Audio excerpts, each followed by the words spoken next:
السلام عليكم ورحمة الله وبركاته. وعليكم السلام ورحمة الله وبركاته. الحمد لله رب العالمين، الصلاة والسلام على رسول الله.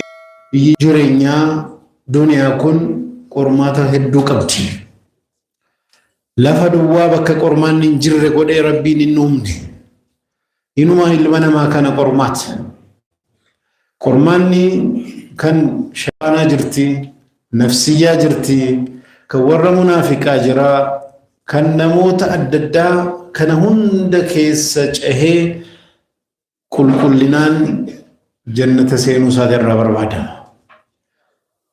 سنافر دمنو بي دنيا كان رت نقفامي تكنجر فدي هدو جرا نفسيا وابرا برباد شيطاني وابرا برباد ربي نورا وابرا برباد موتمان وابرا برباد ماتي نورا وابرا برباد إريان واحدو نورا برباد نمتي كن وننو بربانو يرو يرودان دابتامي دينو مججيرا مادين حالا كان كيسا يرو جرانو أكمت ملكوفنا جني أوف بري أبساهو سجعوت نورا يقما كان رتيرو ديمو بربانو وشنن إسيني كاسو برباد توقفا من هدا جرا هدامني جرا ميدامني جرا سمو جدو وفكي ساباسا يونيفرسيتي سيني جرا ويتي فنفي بكا كانت وابرسو ووججو وفرت وججو كنا فنفي جرا فندري كجرا جدات يادا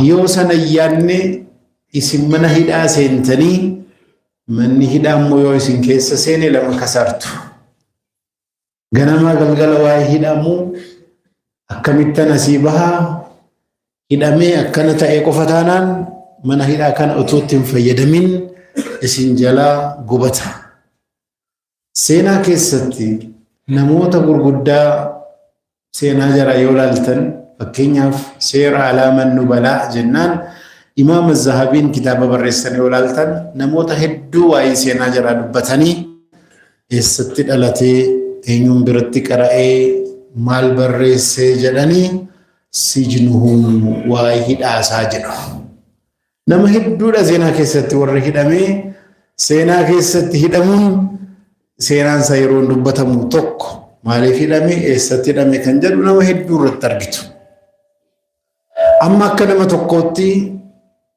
يواي من هدا في هدامو كان رتتي يفتني كفاتي تسنتلف يرو كيسنا كتم فيدم نتاج هدامون وان حقيقة سن الرجرتم بهون مو مرتي ربيتي وانينول ايغا سنة اي ارغمي اكمتن يرو كان فيدما كان جدو لالو كم واشان irraan fachuun qabnu jedhe irraa milkaa'uudhaaf tokkoffaa nu eenyunni nu kun eenyunni namoota biraarraa maaltu adda nu godha nu muslimoota laa ilaaha illallah warra jedhe warra rabbitti amane warra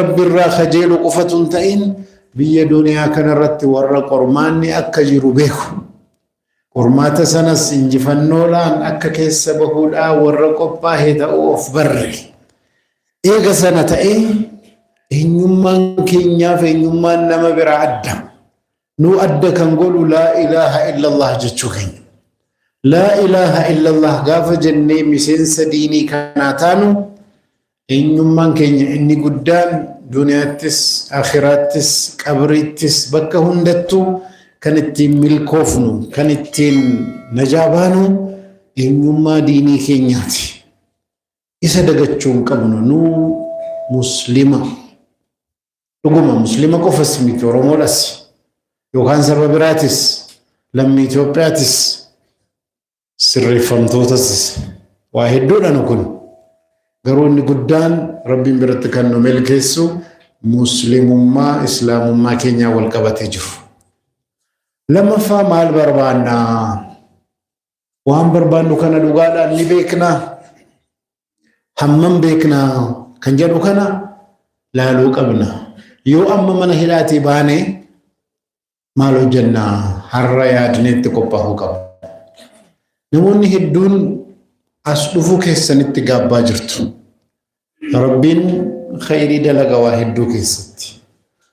Akkan taane namni deemaa ture yeroo itti taa'ee dhaabbatee hiriyaa ergasii qaba, fira hedduu qaba, kana qaba, sana qaba kan jedhu hundinuu kaan isa dagatee, kaan irraa baqatee, kaan nagaafadhu jennaan illaa maaf calliseen taa'uu jedhee kan himatu fa'aa jiraachuun mala. Sana hunda keessatti waa hedduu barattanii ofii keessaniif akka isin qofti jirtanu waa hedduu irratti ilaallattan. Rabbiin booda isinumatu jira. Akkas yoo ta'ee jiraate ammas gara fuulduraa waan jiru kanarratti umrii keenya hafte kana keessatti hammam mana hidhaa turraa hammam ala turraa harka Rabbii jira. Garuu immoo hin oolu. Yeroo kana keessatti maal milkaa'uu maal milkeessuu barbaannaa jennee of gaafachuu qabna. Nama hedduutu waan barbaadu kana hin beeku. Warri har'a Qur'aana haffazee sagantaa kanarratti xumuree eebbifamuu deemu. Warri mana hidhaa kanatti fayyadamaa jiru maal akka barbaadu warra beeku. Maal akka barbaada waan beekanuuf kaan achi waa biraa taphataa, kaan asii sirba dhagahaa, kaan achi gibbii keessa olii gaddeemaa. Akkasii miti Rabbi irraa waan kajeelu qabnaa jedhee warra of qabee diinitti deebi'e. Nama hedduu yoo laalle dhugaadha waan barbaadu hin beeku. Kun immoo kan murteessaa ta'u eenyuun ni jennee nuyi of gaafanne. Nama tokkotu ganama konkolaataa buufata konkolaataa Jimmaa kana jedhaa yaada. Ganama ka'ee fiigichaan deeme. Konkolaataan tokko Finfinnee waama. Tokko Miizaan Teebbii jedha. Tokko Askara Dedoo waakama. Tokko gara Ilubaaboor waama. Konkolaataan hundinuu nama fe'uu barbaadan fe'achuudhaaf waammatu. Gargaartonni konkolaataa immoo eessa deemta jedhanii nama dhufu hunda gaafatu. Namichi kun ganamaan manaa bahee fiigaa dhaqee shaanxaa baaddateera achi gahe. Hundinuu fe'uu jedhanii eessa deemtaa jedhanii gaafatu. Inni maal jedhee gaafate? Eessa utuu hin deeme wayyaa jedhe. Eessa utuu hin deeme wayyaa.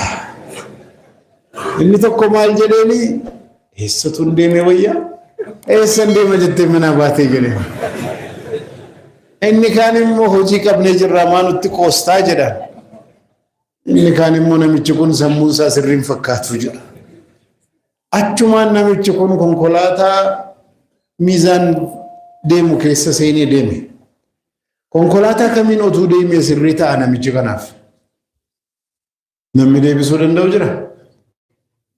Hin jiru. Eessa akka deemuu barbaadu yeroo barruu konkolaataa kamiin otuu deemee wayyaa jennee gaafanna. Namni bakka deemaaru umriin isaa lakkaa'aara. Kanaaf xiqqataa kan inni jiraate baay'ataa deemaara. Mana hidhaa taanee alas taanee inuma deemaara. Garamin deemaara. Maalan barbaada jennu malee rakkisaa ta'a. Yeroo kana keessatti maal dhugaadhaan barbaannaa jennee teenyee keessoo keenya dhagahuudhaaf carraa yaaduu manni hidhaa namaa kenna. Mana hidhaa keessatti namoota seenaa dalage yoo ilaaltan wanni hedduun jara mana hidhaa keessatti tolfame. Manni hidhaan kun moobaayiliin bakkeedha nama biizii godhu hin jiru, sooshaal miidiyaan hin jiru. Hin tuffatina. Isin Muslima. Namicha tokkotu qarshii 100 fuudhee darbatee qarshiin 100 kun maal qabaa jedhan. Ammas qarshiidhuma 100 jedhe. Irra jetee sukkuumee gateenaan ammoo innaan ammas qarshiidhuma 100 jedhe. Inni silaas 100 hammam sukkuumamtan ilma namaati. Sammuun keessan qofan tuqamin. Gaafa sammuun tuqame namni gara biraa deema. Hamma sammuun keessan fayyaa ta'e hidhamtanii sukkuumamtanii waa meeqa taatanii isin hin jijjiiramtan. Qormaataaf uumamtan. Rabbiin maal jedha Quraana keessatti? تبارك الذي بيده الملك وهو على كل شيء قدير الذي خلق الموت والحياة ليبلوكم أيكم أحسن عملا. إن الرنفتنا ربي مالجد تبارك الذي بيده الملك وهو على كل شيء قدير موتمان هندي هركسا كنت ربيني والأنتم تولسا بلتي وهو على كل شيء قدير وهند رتدن دعاني الذي خلق الموت ربي جتشون إسا دعومه والحياة جرين يسكن أومي مالي فنان ليبلوكم اسم كرمات شراف ماني كرمانكم أيكم أحسن عملا اسم كيسا أيو كيسنتو الرجال وان خيري دلقا حسن جنة أحسن جنة الرجال كان أرقمو إنيوني كان جرو كرماني جرا كان التندبر فتن وجعلني أرقمو لان والرجال أرقمو تنا كيسا تأولا فهمم افقو بيسيني أن فايدان قبو أن دبادا جتني يوف هركا كني تاني وتوما قرماتن سينين كفتني سين يعني خنافو أوف دغتشون برباتشس لما فا مني هداكن مني سرساكن شرادا أنا فجتني يادن أسكيست كتابة دبسو دنديس الحمد لله غافني لمواني نمينا دوكا دمي تقوس أسكيست نرجي كأي أشرا أسكندو في من هيدا كيستي غوياكو ملا ما بسدو مني دمي وقاشني فيها تربيتشو يرو كان كيستي كتابة سدي كم متنفم من بريسي أني مو متنفم لما كم برا ولمت كتابة شنتو برا أما لن أفرت مرتيسي من هيدا كون أنا أفجر لا أنا تمن هيدا سيني ملي من هيدا أنا كيس سينون كبو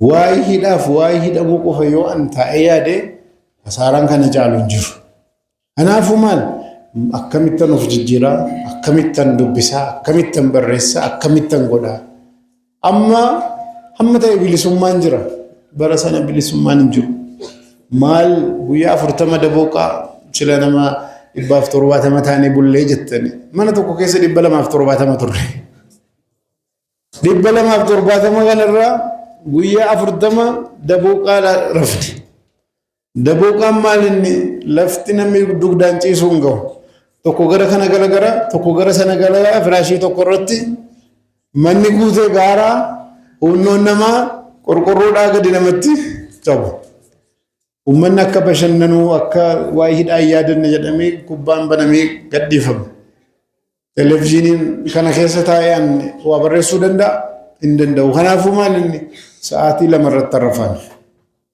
ساعتي لمرت طرفي ساعتي جهرت ربراكا على الربراكا يبيجو ترفير أنا قفتا ورينا روح دفنوس مال برسارا مال يادارا رفني روجرس أنك إيتن قبا وأنا بريسو وأنا وجدو هم سبين صلاة موت وأنا وجد سبين بودمو ساعتي تكو سبورتي وجد دي بيعرف بوجين انجرو واجر انجرو مال انجرو يرون كان كوسميتي حال سنتي يرون يرا فيدمي هم جرتن كنا قام كيسنس سمو كيسنس مالم برد بياس كيستي واني برتمو عددا جرى من هيدا هدو أنا سبيسا هدو بردا غافتو كوسين فيدا جيبي كيس جل سنين نموني جوتوني تبا تجرا تينيسي تبا تجرا أولي قدي داما تبا تجرا حقيقة انت بتنا يتشومت كسارا قد لغنما قلقلا هجين كيسن يو سنتاي كزارتانيتو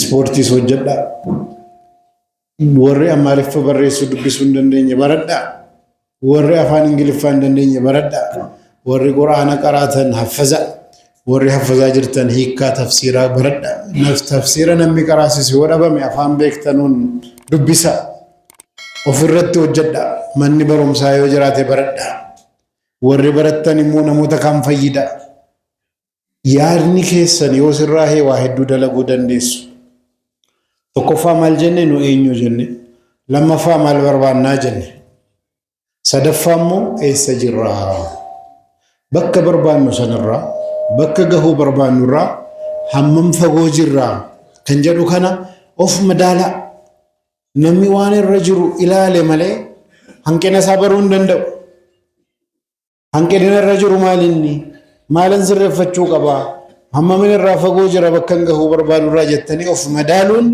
isin irraa eegama. Sammuun namaa yoo yaade malee of kana baruu hin danda'u. Ilmi namaa of hin beeku. Nama hedduu as keessaa kaleen keeddee kam jiratu jedhe namni hin deebifne hedduu jira. Asmoo jirti gaara kanamoo hunduree kanamoo heddee kam jirti kaleeni. Onneen kan kee gara bitaatiin immoo gara mirgaatiin waa'ee kanaa kan iyyaane nama hedduu jira. Waa hedduu garuu waa'ee siyaasaa dubbata. Waa'ee biyyaa dubbata. Mootummaan akkana ta'uu qabaa jedha. Kun akkana ta'uu qabaa. Sun akkana ta'uu qabaa. Anoo akkamiin ta'uu qabaa kan jedhu kana garuu yaadu. An akkamittan akka barbaadu ta'aa kan jedhu kana yoo hin yaanne waa'ee namaa dubbataa of irraanfachuu ta'a. Gaafa sanaa waa'ee jaraa warri biizii itti taane yoo of daganne jarrii waan barbaadan haa ta'anu jenne yoo dubbanne jara jijjiiruu hin dandeenyu. Haalli keessa jiru hidhamaadha, sirreeffamaadha. Kan dandeenyu maal inni of dandeenya. Akkamiin ta'uu qabaa jennee yaaduu qabna. Gaafan bahe akkamittan taa'u qofatu hin ta'in gara fuulduraa nama akkamiin ta'uu barbaada. Al tokko tokko yaada gaarii nama keessa seenuun akkam akka nama jijjiiru kana hin irraanfatina. Fakkeenya muraasan isinii kenna. Rasuula Rabbii sallallahu alaihi wasallam ummata isaanii keessaa nama 70,000tu jannata hisaaba malee seenaa jedhan. Otuu nu taane maal jenna? Warra akkamiiti jirru kun jennee of bakkee goone waa'ee jaraa oduu baruudhaaf nama akkamiiti jirri suni jennee ilaalla. Sahabaan Okaashaa jedhamu maal jedhe? Yaa ergamaa Rabbii du'aa naa godhaa jara keessaa akka Rabbiin naa godhuu jedhe. Aluma waa'ee kanaa dhagahu jara sana keessaa ta'uu hawwe. Ergamaan Rabbii sallallahu alaihi wasallam maal jedhanii? Ati jara sana keessaa yi jedhanii. Sahabaan biraa immoo argee anaafis jedhe. Sabaqa kabihi Okaashaa. Okaashaan si durseeraa jedhe. Meebii daqiiqaa tokko yoo wal caalanii. Daqiiqaa lama yookaan sakandii muraasa. Garuu ala waan khayrii dhagahanu akkamittan jara keessaa ta'a jedhanii hawwuu fi inni kun immoo ala namaa kennamu argee anaafis kennaa jedhee dhufe. Sammuu keessa hin jiru. Aan waan gaarii arginaan akkasin ta'uu qaba jennee hawwuu qabna. Lammaffaa Imaamu Bukhaarii hadiisa Bukhaarii kan nuu ka'anii deeman aalimni guddaanii kitaaba otuu qara'anuu Ishaaq ibn Rahaawiyaa sheeka isaaniiti. Otuu qaraasan sanu maal jedhanii isin keessaa namni tokko hadiisa sahiha otuu nuu barreessee waan gaarii silaa ummata islaamaatii hojjete jedhanii dubbannaan Imaamu Bukhaariin maal jedhan?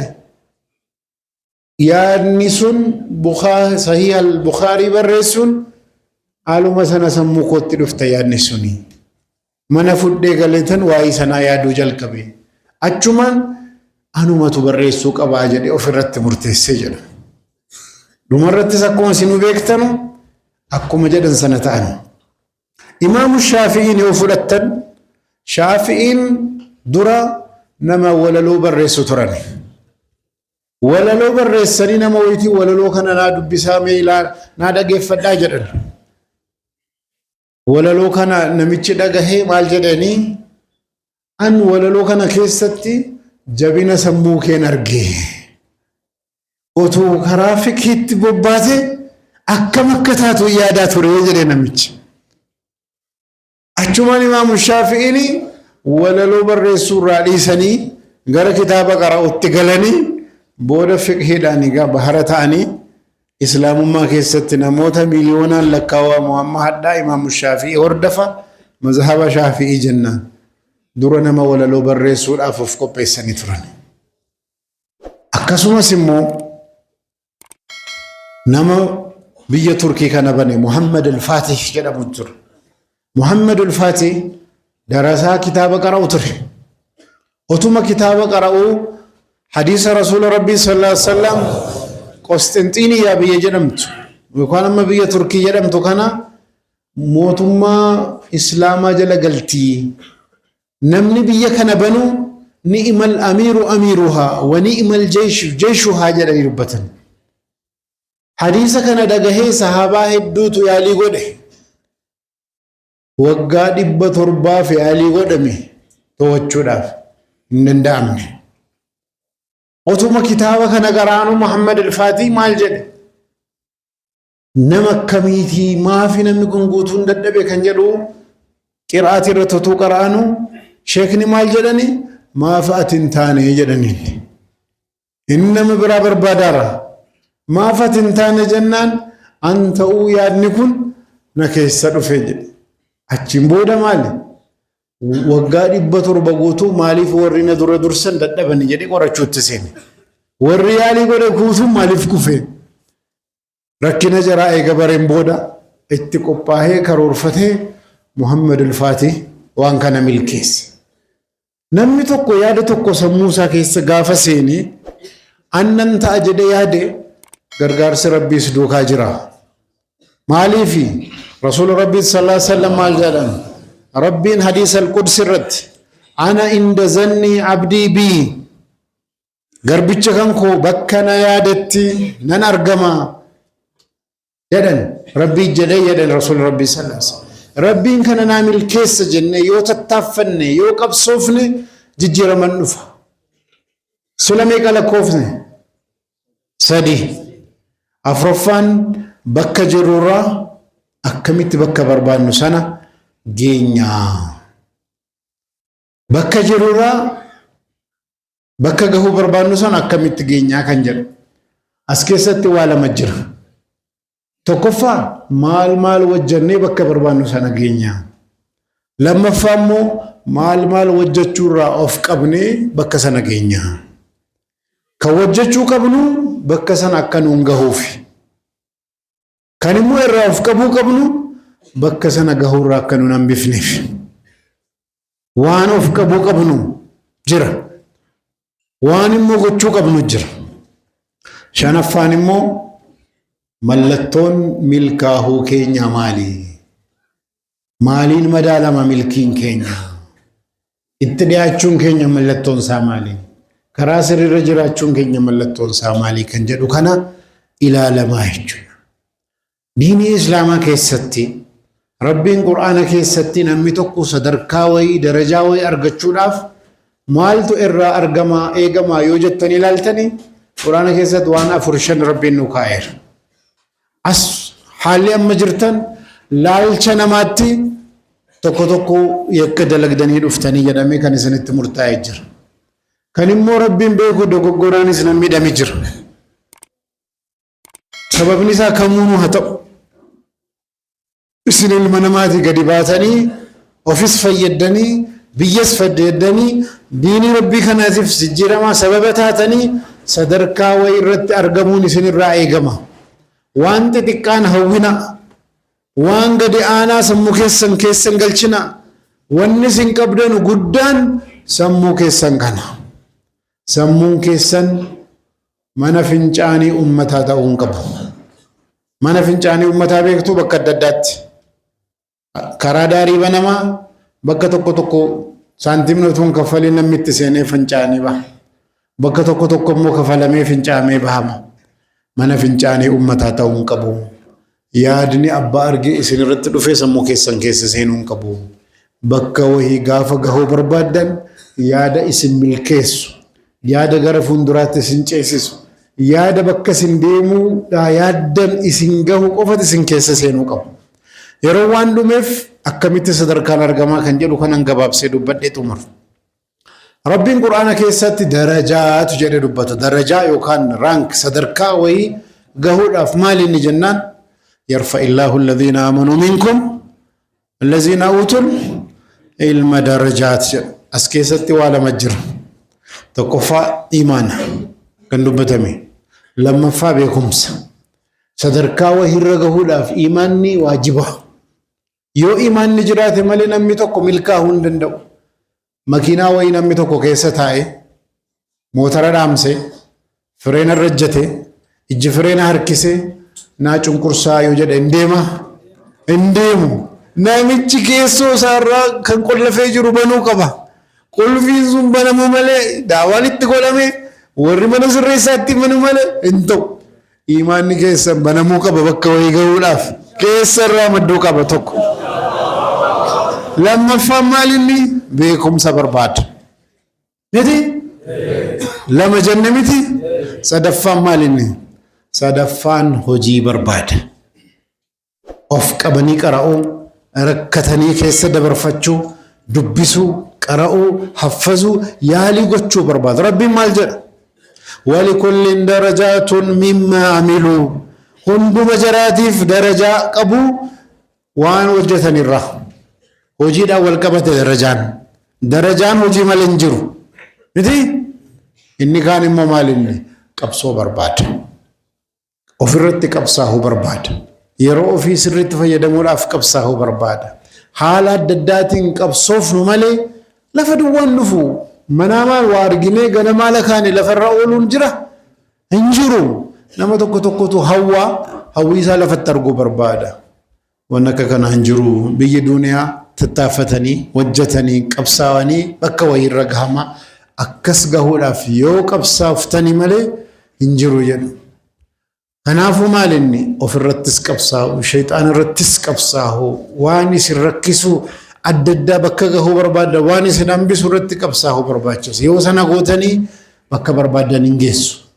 an faayidaan qabu yaada jedhu of keessaa baasa an hidhamaadha kan jedhu of keessaa baasa warri mana sirreessaa immoo jirattanu dhaamsinan isiniif qabu namoonni as jiran kan 1700 warra muslimaati ummanni kaanis hedduu jira ummanni kun akka jijjiiramee sadarkaa wayiitti biyya fayyadu warri akka dalagee dhufe deebi'ee akka hin dhufne ummata faayidaa qabu akka ta'uuf akka maqaan isaa mana sirreessaa ta'u jara sirreessuudhaaf waan barbaachisaa ta'e barumsaa ta'u bakka itti waa haffazan quraan haffazan sila himatan haa ta'u waan barbaachisaa ta'e gochuudhaan malee nama meeshaadhaan eeguudhaan namni hin jijjiiramu. Nama meeshaadhaan eeguudhaan jijjiiraan hin dhufnu keessaa namichi qulfii cufatee ijji fireenii qabatee motora dhaamse yoo jiraate hammam dhibbaatti gootan hin jiru. Humnaan otoo hin ta'in jaalalaan injifachuudhaan yaala. Jara gargaaruudhaan yaala. Bira dhaabbachuudhaan yaala. Isinis warra isin eegaaru kanarraa komiin qabaatina. Warra asii manni sirreessaa kun achi ergaa jennaan dhufan. Himata keessan irraa quban qaban. Kan isin himate nama biraati. Eegaa jennaan dhufan. Mootummaa keessaa ta'anus xalaata keessanii miti. Isinis akkuma obboleessa keessanii carraa hojiitu as fideeni akka maatii tokkotti wal ilaalaati jijjiiramaa walii wajjadha. Assalaamu alaikum warahmatullah. Jazakallahu khair al-jazaa. Allahu akbar. Allahu akbar. Inshallah ibsa reefu ibsa keessatti Jamaal waan irraanfate qaba. Markazni kun akkuma kunoo asitti argitan kanatti markaza Ibn Taymiyyah jedhamee beekama. Ergaan inni qabu